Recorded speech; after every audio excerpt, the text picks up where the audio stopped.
Hello friend, कैसे हैं आप सब। आई होप आप सब बहुत अच्छे होंगे। तो फ्रेंड, आज मैं आई हूँ फिर से एक स्टोरी लेकर। शायद आपको अच्छी लगे तो लाइक कीजिएगा, नहीं अच्छी लगे तो डिसलाइक कर दीजिएगा। मेरे प्यारे दोस्तों, सभी को दिल से हार्दिक प्रणाम। तो फ्रेंड, मेरी वीडियो अच्छी लगे तो लाइक ज़रूर कीजिएगा, कमेंट कीजिएगा, अगर ना अच्छी लगे तो डिसलाइक कर दीजिएगा। तो फ्रेंड, स्टोरी है सास बहू की। लगभग हर घर में ही ऐसी कहानी होती है, लेकिन कुछ घर बहुत अच्छे होते हैं फ्रेंड। कुछ बहू बहुत अच्छी होती हैं, कुछ सास बहुत अच्छी होती हैं, कुछ सासें अच्छी होती हैं तो कुछ बहुएं अच्छी नहीं होती हैं, कुछ बहुएं अच्छी होती हैं तो कुछ सासें अच्छी नहीं होती हैं। तो फ्रेंड, कहानी है एक परिवार की और सच्ची कहानी है। तो फ्रेंड, एक परिवार होता है, माँ, बेटा, पिता, दो भाई होते हैं। और माँ बाप अपने बच्चों को जैसे पढ़ाते हैं वैसे सभी लोग पढ़ाते हैं बच्चों को।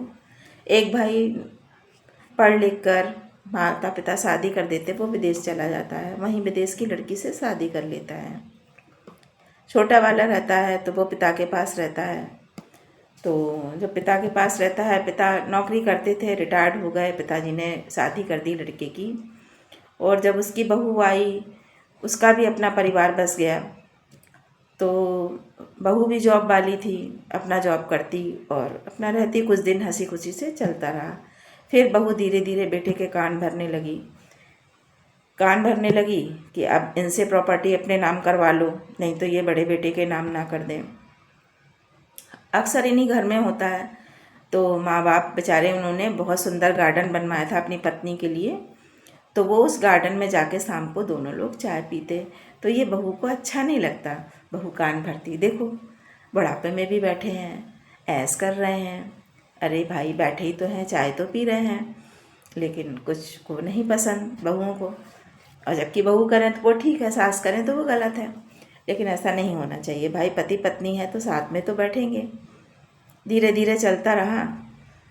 ससुर पेंशन मिलती तो बहू बहुत अच्छे से व्यवहार करती, जब तक 8-9 दिन तक, और 4-5 दिन पहले और 4-5 दिन बाद, क्योंकि उसको पेंशन लेनी होती है।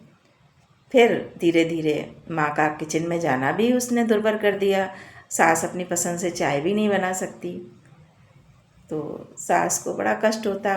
ससुर भी सुनते, लेकिन कुछ कह नहीं सकते कि भाई बच्चों के साथ में रहना है, यही हमारा परिवार है। धीरे धीरे बोले सब ठीक हो जाएगा, लेकिन नहीं। तो एक दिन बहू ने बहुत ज़्यादा, धीरे धीरे जब कान भरते तो कहते हैं ना, कान भरने पे दीवारें भी खिसक जाती हैं। तो बेटे को गुस्सा आया। उसने कहा चलो हम ये जगह ही ख़त्म कर देते हैं। तो बोला हम इस जगह पे बेटे को पढ़ने के लिए कमरा बनवा देते हैं। तो पिता को भी गुस्सा आया कि ये मेरा घर है, आप मुझसे बिना पूछे ये क्या कर रहे हो, छोड़ दो इसको, ये माँ के पसंद का कोना है, मैंने इसमें झूला लगवाया है और हम दोनों बैठते हैं। तो बोले नहीं, यहाँ मुझे बेटे के लिए वो बनवाना है। बोला आपको बनवाना है, आप अलग जगह लीजिए और बनवाइए। आपको मेरे घर में रहना है तो मेरे हिसाब से रहना पड़ेगा।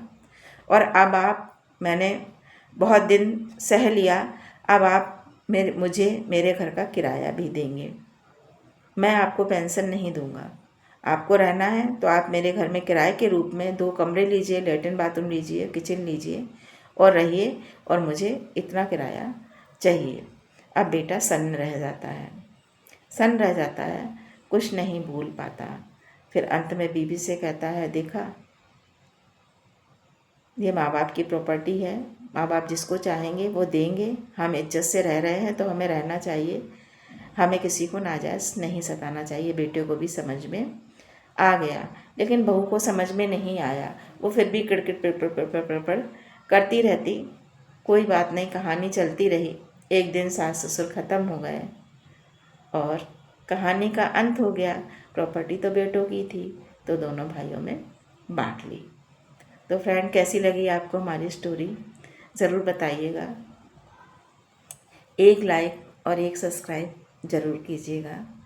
फिर मिलते हैं नई स्टोरी के साथ में।